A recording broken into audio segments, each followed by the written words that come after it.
Hello everyone. In this video, I will show you how to generate new Bitcoin address Cash App. It's quite common for the Bitcoin wallet address provided by Cash App for sending payments to change from time to time. This process is put in place by Cash App to help maintain privacy and improve security. If you want to change your Bitcoin wallet address, you'll need to delete your current Cash App Bitcoin wallet. Once you delete the existing wallet, the app can generate a new one for you, and with it, you'll be given a brand new Bitcoin wallet address. By the way, if you're setting up wallets but want something simpler for everyday transfers, I recommend Wise. It's what I personally use.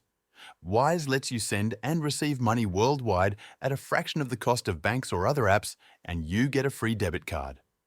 Sign up with the link in the description, and your first transfer, up to $800, is free.